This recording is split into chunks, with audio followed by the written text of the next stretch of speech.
काफ़ी बच्चा था वहाँ पे, और है ना एयरपोर्ट पे भी काफ़ी बच्चे स्टे भी कर रहे थे वहाँ पे, तो सबको फ़्लाइट्स मिलना बहुत मुश्किल था। और हम जिस फ्लाइट में आए थे वो भी लास्ट फ्लाइट थी। वहाँ पे सबसे ज़्यादा डिफ़िकल्ट पोजीशन बॉर्डर पे थी, एक्सप्लोजन्स के बीच में, लेकिन बॉर्डर पे जो सीन्स थे वहाँ पे वो सबसे ज़्यादा हमारे लिए सबसे ज़्यादा खौफनाक थे। वहाँ पे में हमारे साथ थे, हम 6 का ग्रुप थे वहाँ पे।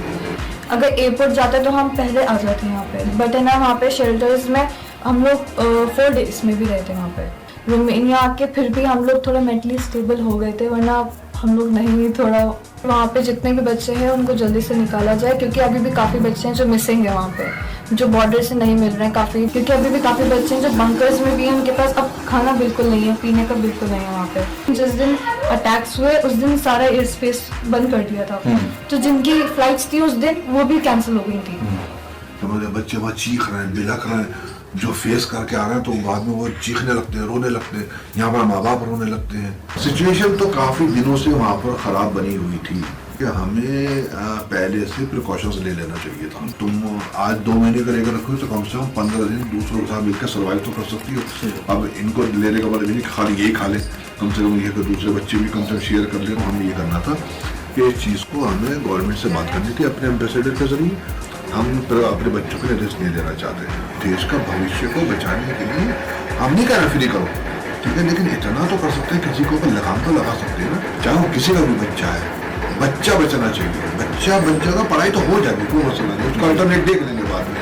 जो बच्चे यहाँ पर 3 किलोमीटर नहीं चल रहे, वहाँ पर 50 किलोमीटर चल रहे हैं, 30 किलोमीटर चल रहे हैं, बहुत बड़ी बात होती है। जो बच्चा कितना सा सूटकेस लेके चला था, जिसमें उन्होंने सोचा था कि 4-5 जो भी वहाँ खुला पड़ा हुआ है, मतलब अपनी जान निकालना मुश्किल है तो उनका लेके निकलेगा तो। लेकिन जो हम सुन रहे हैं इनसे अब कि यही इनकी का कहना है कि हमें तो नहीं लगता हम आएंगे वापस। अब हम बात करना चाहते हैं नीमा खान जी से। वो आई हैं, रात अपने वतन इंडिया पहुँची हैं। तो जी क्या कहना चाहेंगे, आप अपने वतन इंडिया पहुँची हैं, कैसे पहुँची हैं? हम लोग वहाँ पे रोमानिया से बस से हम लोग एयरपोर्ट पहुँचे थे पहले, फिर बाद में वहाँ पे हम लोग ने वहाँ पे फ़्लाइट्स के लिए हमने अरेंज करी थी, वहाँ पे लाइंस में लगे हुए थे। फिर वहाँ से काफ़ी फ़्लाइट्स डिले भी हो गई थी, क्योंकि काफ़ी बच्चा था वहाँ पे, और है ना एयरपोर्ट पे भी काफ़ी बच्चे स्टे भी कर रहे थे वहाँ पे, तो सबको फ़्लाइट्स मिलना बहुत मुश्किल था। और हम जिस फ्लाइट में आए थे वो भी लास्ट फ्लाइट थी उस वक्त, तो वहाँ से फिर बाद में हम लोग वाया इस्तांबुल हम लोग यहाँ पे आ गए थे। आपने वहाँ क्या क्या ऐसा देखा जो मतलब आप लोग इतना परेशान थे? वहाँ क्या सब चल रहा था, क्या हो रहा था? वहाँ पे सबसे ज़्यादा डिफ़िकल्ट पोजीशन बॉर्डर पे थी, और मे भी हम लोग यूक्रेन में रह लेते वहाँ पे एक्सप्लोजन्स के बीच में, लेकिन बॉर्डर पे जो सीन्स थे वहाँ पे वो सबसे ज़्यादा हमारे लिए सबसे ज़्यादा खौफनाक थे। वहाँ पे कितने लोग थे आपके साथ वहाँ?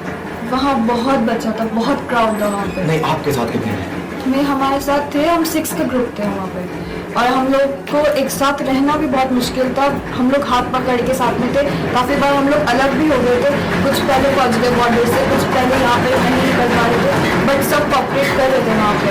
अब वहाँ पे क्राउड मतलब वहाँ पे जो बॉर्डर पे भी लोग कह रहे थे कि पहले आप लाइन बना लिए, वहाँ से आप पहले गर्ल्स को निकलने दिए, फिर बॉयज़ आ जाएंगे, बट उस वक्त सब बच्चों को ये था कि हम पहले निकल जाएँ, तो कोई भी लाइन्स कुछ वहाँ पे उसमें नहीं था, यूनिसन में नहीं था। अच्छा जी। अच्छा, और बाकी ये बताइए कि आप जो वहाँ रही हैं, कब से आप वहाँ थी? वहाँ रोमानिया में रोमानिया में हम लोग जैसे हमने बॉर्डर क्रॉस किया था उसके बाद हम लोग सीधा बसेस से हम डायरेक्ट शेल्टर गए थे। पहले हमसे कहा गया कि हम लोग डायरेक्ट एयरपोर्ट जाएंगे, अगर एयरपोर्ट जाते तो हम पहले आ जाते यहाँ पे, बट है ना वहाँ पे शेल्टर्स में हम लोग 4 डेज में भी रहे थे वहाँ पे। अब हालात कैसे हैं वहाँ? अब बहुत बुरे हैं, बट रोमानिया आके फिर भी हम लोग थोड़ा मेंटली स्टेबल हो गए थे, वरना हम लोग नहीं होता। अच्छा, आप अपने अब घर पहुँची, यहाँ कैसा फील कर रही हैं परिवार के बीच आने के बाद? बहुत अच्छा, बहुत सुकून मिल रहा है। और बाकी क्या अपील करना चाहती हैं? बाकी यही कि वहाँ पे जितने भी बच्चे हैं उनको जल्दी से निकाला जाए, क्योंकि अभी भी काफ़ी बच्चे हैं जो मिसिंग है वहाँ पे, जो बॉर्डर से नहीं मिल रहे हैं। काफ़ी बहन भाई अलग हो गए हैं, कोई बच्चा आ गया घर पे, कोई नहीं आया है, तो वहाँ पे जितनी जल्दी हो सके सबको निकाला जाए, क्योंकि अभी भी काफ़ी बच्चे हैं जो बंकर्स में भी हैं, उनके पास अब खाना बिल्कुल नहीं है, पीने का बिल्कुल नहीं है वहाँ पे, तो वो लोग अभी भी वहाँ से बॉर्डर्स क्रॉस कर रहे हैं। और जो ऐसा भी है कि रोमानिया में भी बहुत सही है फिर भी पोलैंड के कंपैरिजन में, लेकिन वो तब भी जो उनके पास इस वक्त अवेलेबल है वो पोलैंड भी जा रहे हैं फिर भी, तो निकलना ज़रूरी है बस वहाँ से, ये है। अच्छा, फ्लाइट्स के टिकट्स को देखने को आ रहा है, तरह तरह के वीडियो आ रहे हैं, क्या इसमें ये बात फैक्ट है बिल्कुल जी कि रेट को लेकर, टिकट फ्लाइट्स रेट्स को शुरुआत में बहुत हाई कर दी थी फ्लाइट्स। उस वक्त हम लोग को ये भी था कि हम लोग की क्लासेस अभी ऑनलाइन नहीं हुई थी और उस वक्त हमने प्रोटेस्ट करके ऑनलाइन क्लासेस कराई थी। तब भी ये था कि जो इंडिया जा रहे हैं हम लोग ये ऑनलाइन हो जाएगा, जो यहाँ पे यूक्रेन में उनके लिए ऑफलाइन ही रहेगा। तो बच्चे इसलिए भी वहाँ से निकल रहे थे, जो निकल गए वहाँ पे, लेकिन जिस दिन अटैक्स हुए उस दिन सारा एयर स्पेस बंद कर दिया था। तो जिनकी फ्लाइट्स थी उस दिन वो भी कैंसिल हो गई थी। तो ये हमारे साथ मुनीबा खान जी थी जो रामपुर पहुंची यूक्रेन से, और इनके साथ में 6 लोग का और ग्रुप भी था। करते हैं यूक्रेन से रामपुर जो लड़की पहुंची हैं मुनीबा खान जी के पिता से, शाहनवाज खान जी से।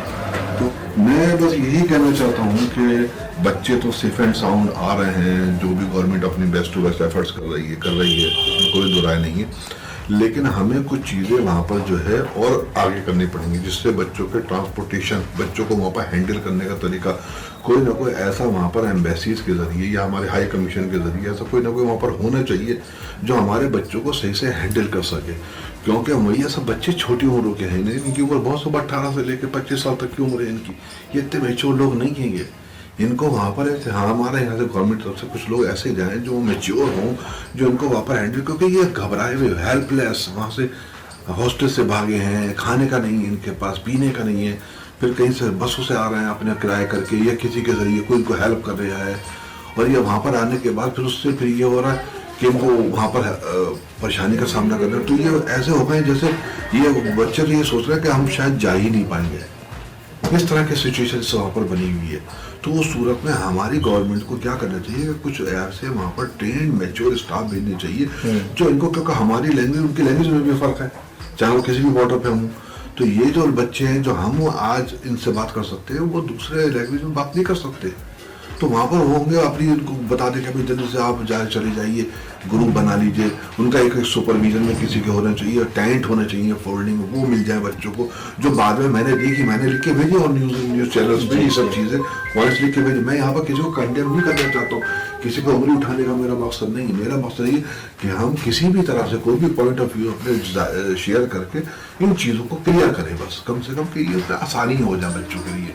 सबके बच्चे ही हैं, माँ बापों को क्या गुजर रही होगी जिनके बच्चे वहाँ पर हैं, समझ रहे, बच्चे वहाँ चीख रहे हैं, बिलख रहे हैं, जो फेस करके आ रहे हैं तो बाद में वो चीखने लगते हैं, रोने लगते हैं, यहाँ पर माँ बाप रोने लगते हैं। ठीक है, तो उससे क्या कि कम से कम उनको भी आराम मिले, गवर्नमेंट का काम भी ईजी हो जाए और ये इवैक्यूएशन जो है ईजी और फास्ट हो जाए, बस ये।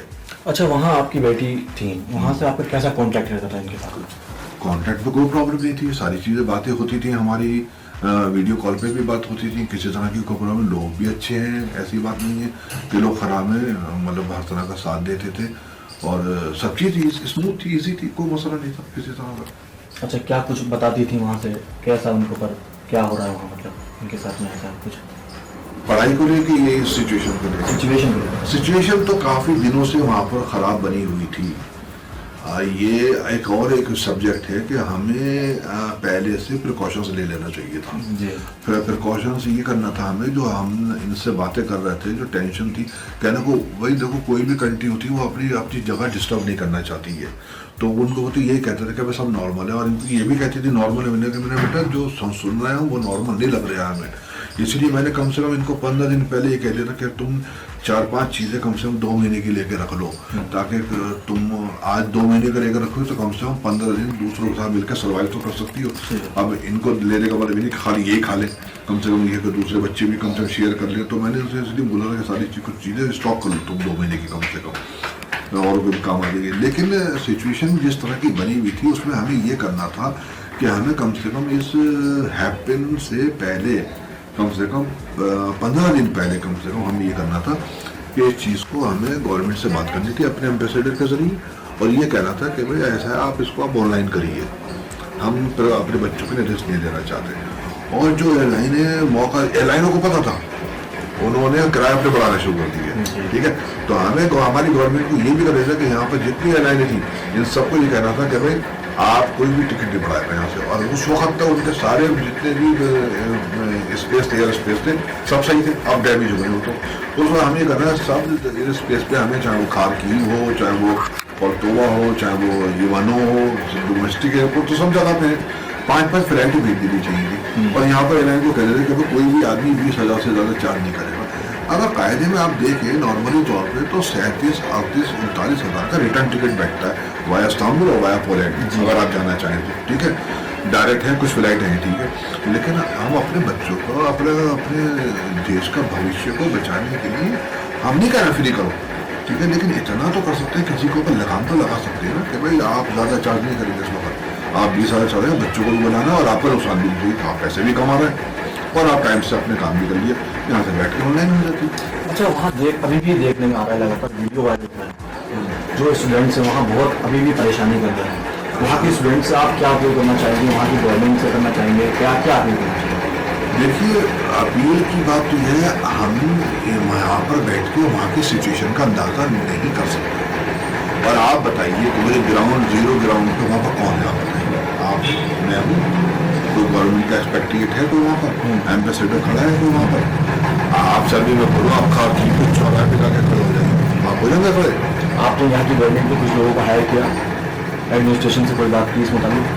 मैंने सब जगह जहाँ जहाँ भेज सकता था पोर्टल पे भेजी चीज़ें, मैंने कुछ नंबर मेरे पास आए थे कि साहब कंट्रोल रूम है, ये है, वो है, उन्होंने बेचारों ने बराबर पूछ भी रहे हैं और मैं उनको शेयर भी कर रहा हूँ। लेकिन मैंने ज़्यादातर चीज़ें ये शेयर करने की कोशिश करी किसी पे इल्ज़ाम लगाने से, किसी को झूठा ठहराने से, कि चीज़ें ईजी हों वहाँ पर बच्चों में। तो मेन चीज़ है वहाँ से बच्चे बचना, चाहे वो किसी का भी बच्चा है, बच्चा बचना चाहिए। बच्चा बच जाएगा, पढ़ाई तो हो जाएगी, कोई मसला नहीं, उसका अल्टरनेट देख लेंगे बाद में आप, लेकिन कम से कम क्या बच्चा तो आए ना पहले वहाँ से, वो किस माहौल में, किस खौफ में जी रहा होगा।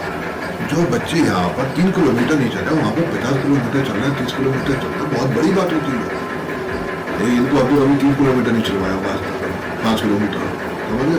और बदहवास हालातों में, एक अलग सिचुएशन हो गई, भागने वाली सिचुएशन में आप है, तो क्या आपके साथ गुजर रही होगी वहाँ पर। तो उस वक्त तो मतलब सही चीज़ भी गलत नजर आती है आदमी को, और छोटी चीज़ भी बड़ी नजर आती है।